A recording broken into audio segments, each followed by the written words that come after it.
So, you're gonna have to bear with us this week. We show ourselves for the amateurs that we are, and clearly there is a reason that the monkey's around. But he's sick this week due to, the strange monkey diseases that the monkeys get. We don't know. We don't ask. We just, Just keep him in quarantine. Exactly. Keep him in quarantine. But yes, so we got a bunch of stuff for you this week. Everybody's here otherwise as normal, which is good. But there's some stuff I'm extremely excited about, but we'll get to that in a minute. We'll let Mr. Morgan here start us off as usual.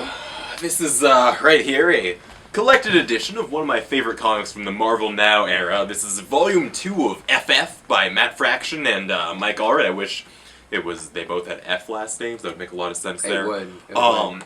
But this is actually the entirety of the series past issue 8. This is 9 through 16 all in one volume.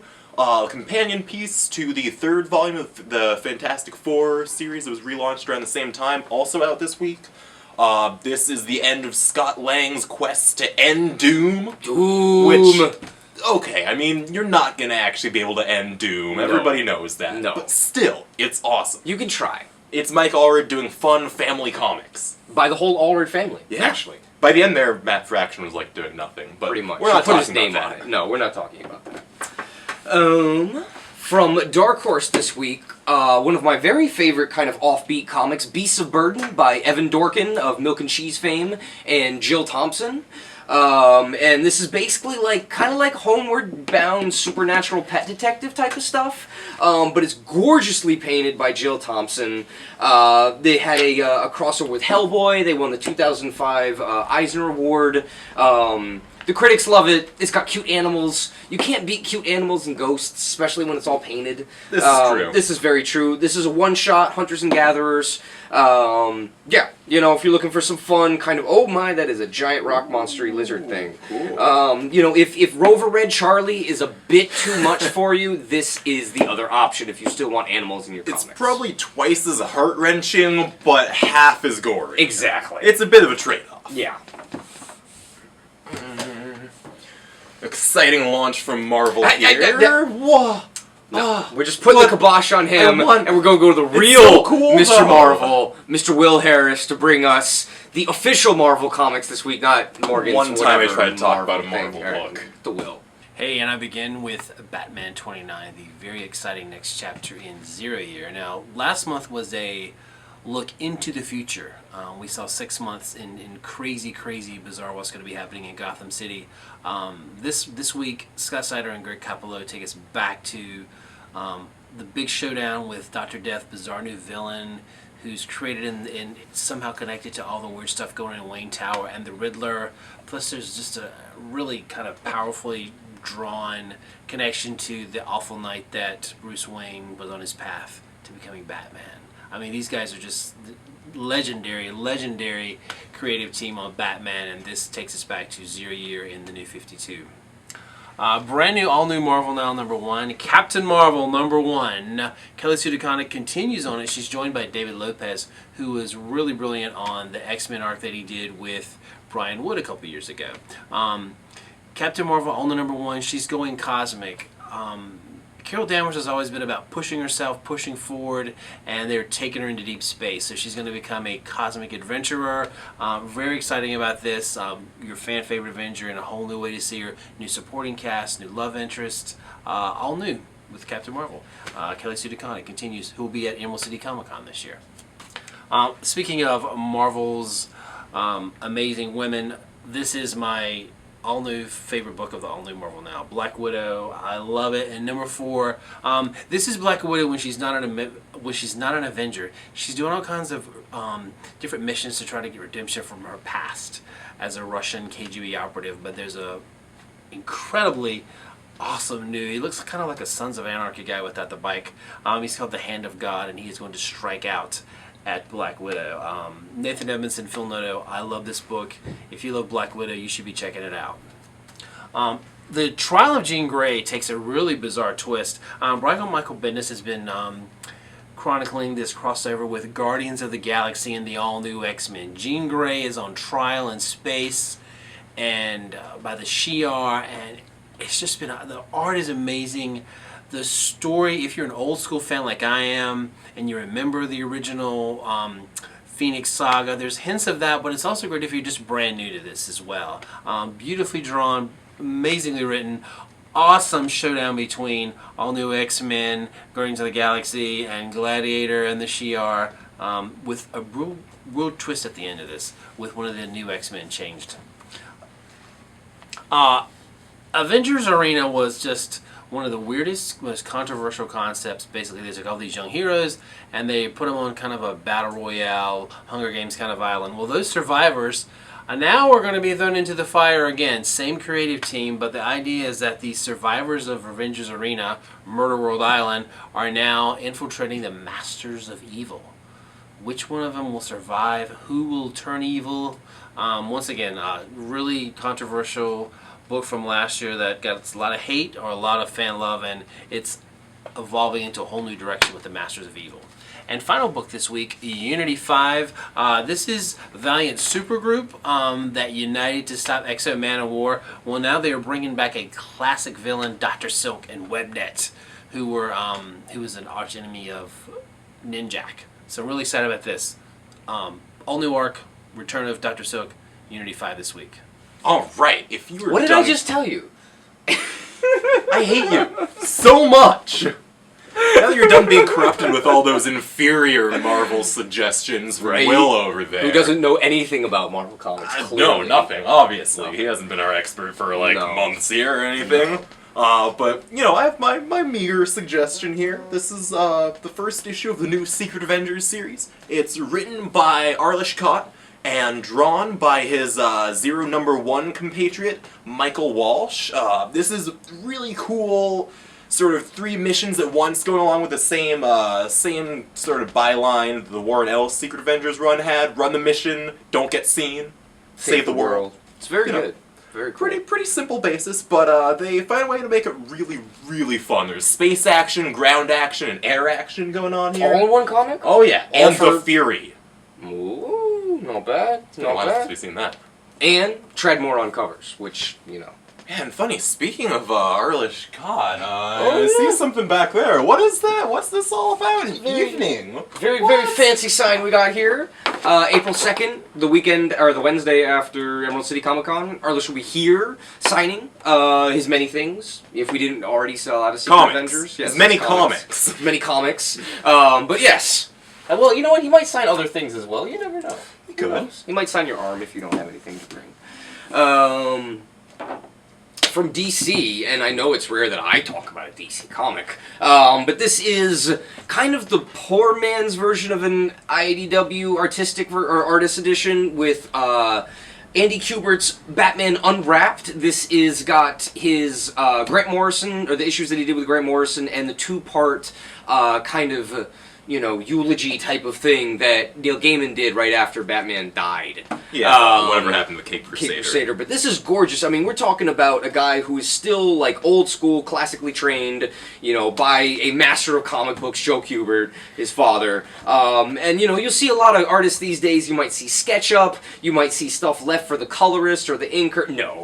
No, these are full 11 by 17 boards done to the edges.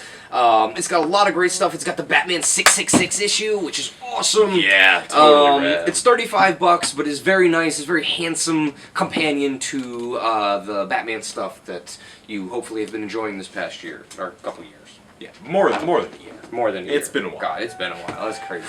That's totally crazy. With that, I think I'm just going to preempt whatever you're about to say. Yeah, no, that's right. 2 can play this game. What are you... I was talking. That's disgusting. Don't gum like that. Just gonna toss it over to Anna. Try to ignore these noises coming from this half of the table. Comic books.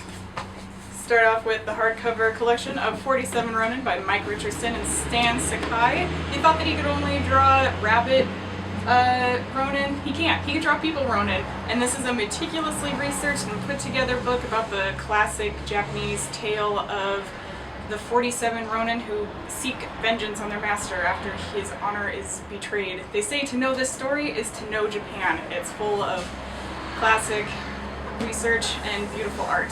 And this hardcover edition is really nice. Next hardcover edition is Young Romance Volume 2, Joe Simon and Jack Kirby's genre-creating collection out from Fantagraphics. This book has pretty much everything you wanted from the romance collection. It started pretty soon after World War II ended, and when the world needed maybe something a little softer than all the EC war gore comics. So this gave the comic readers something a little lighter to go towards.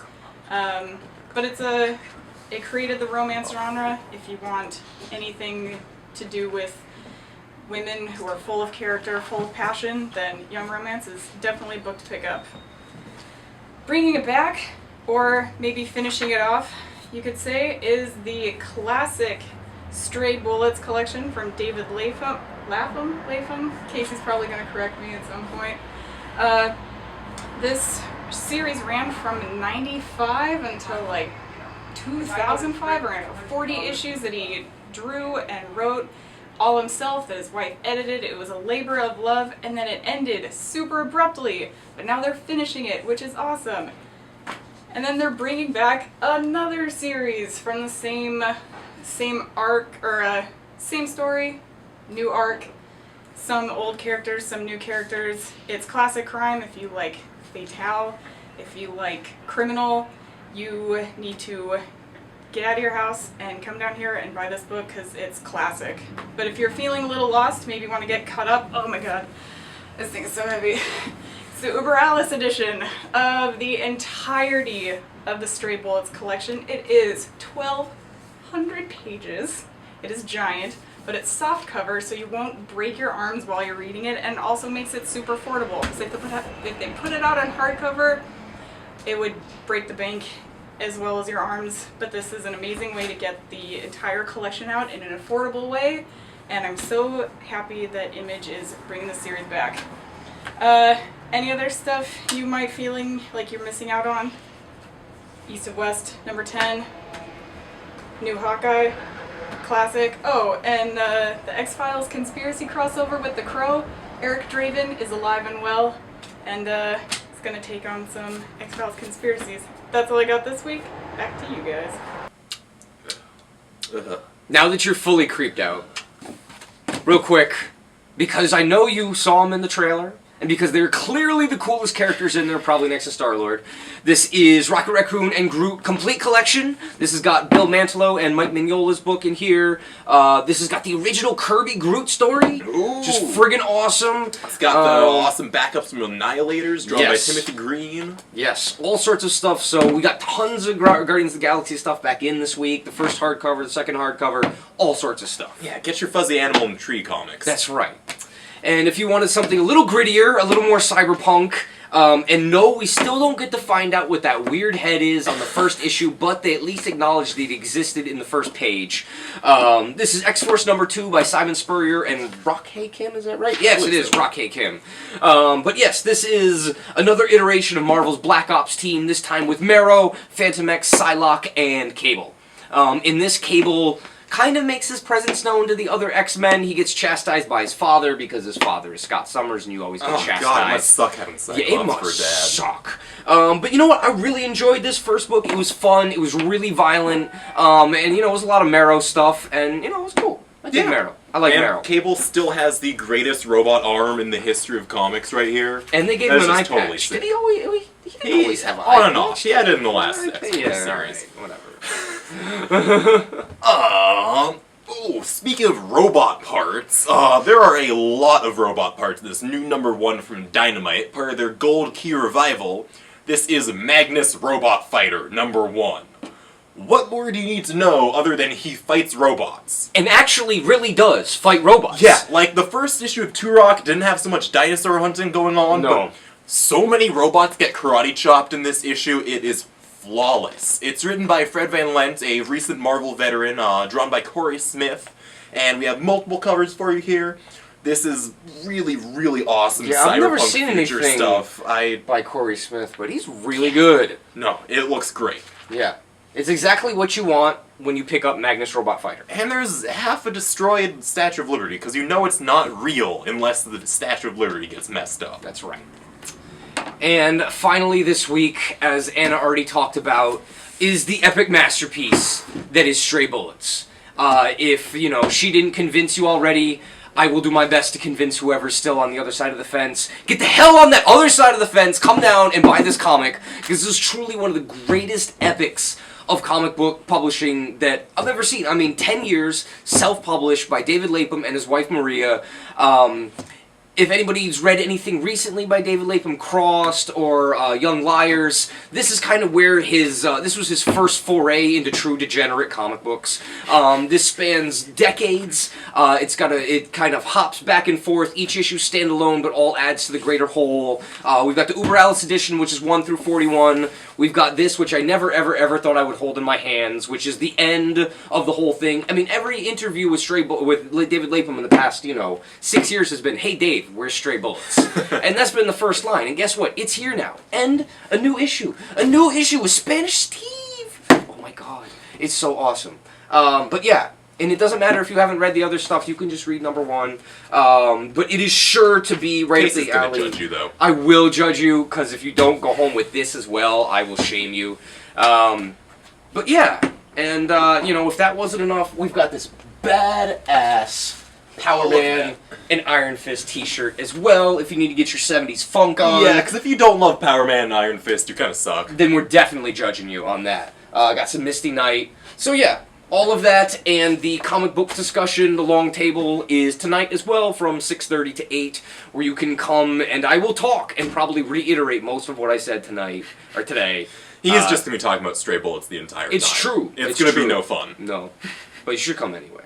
So, thank you, Will. Thank you, Anna. And we apologize for no pictures this week. Again, the Video Monkey is kind of quarantined. Yeah. So, we'll see you all next week. Hit the red one.